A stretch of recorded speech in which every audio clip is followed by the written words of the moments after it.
Business, China needs to come clean as the director of a virology lab in Wuhan breaks his silence, denying that the outbreak came from his lab as pressure grows in Washington and around the nation for more transparency from China. Joining us now, Senator Tom Cotton. He serves on the Intelligence Committee.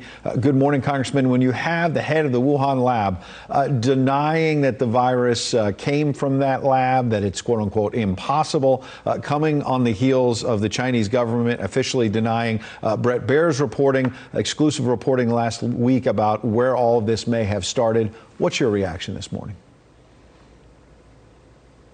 Yeah, let's take a look at that laboratory director. He's not just some independent truth-seeking scientist, Ed. He is an official in the Chinese Communist Party who is towing the party line.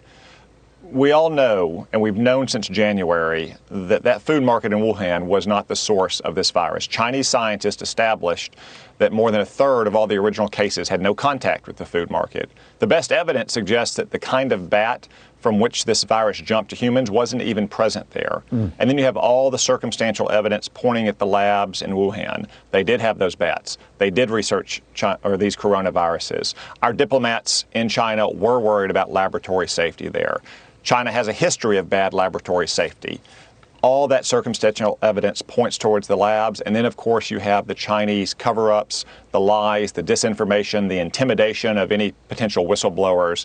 That's why the most plausible explanation for the origins of this virus is one of those two labs in Wuhan. Well, another big development this morning is that the government of Australia, a key ally, obviously, is joining President Trump in saying there should be an independent international investigation of China, finally get to the bottom of this.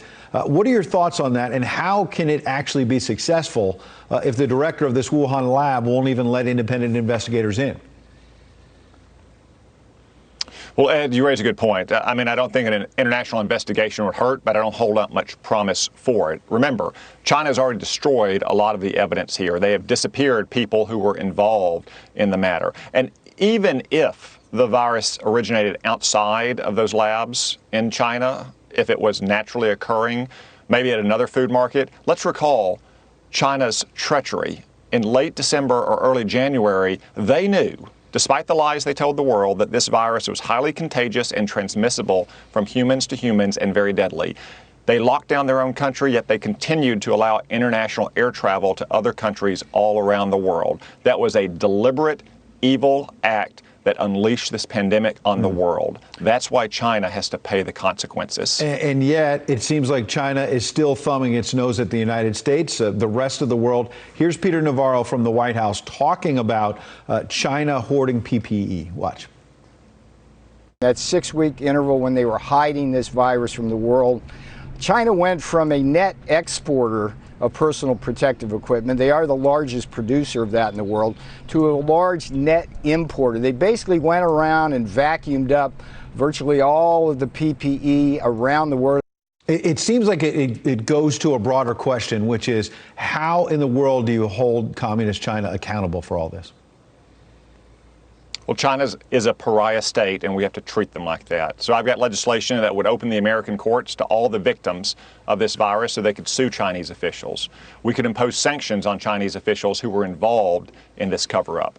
We can bring back the manufacturing that China has depended on for so much of their economic growth over the last 40 years to the United States. There are many other actions we can take to make sure that China pays the consequences for unleashing this pandemic and that the United States is never again dependent on China. In the last 30 seconds we have, you said that they've already destroyed some evidence. Is there other evidence you can share with us this morning that tells you that China is responsible?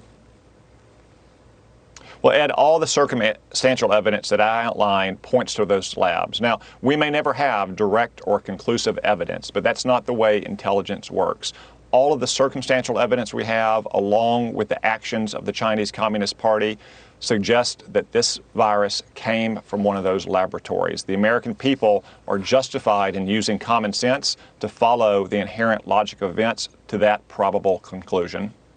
Senator Tom Cotton has been on this story from the beginning. We are staying on it as well. We appreciate you coming in, Senator. Thank you. Thank you, Ed. Senator.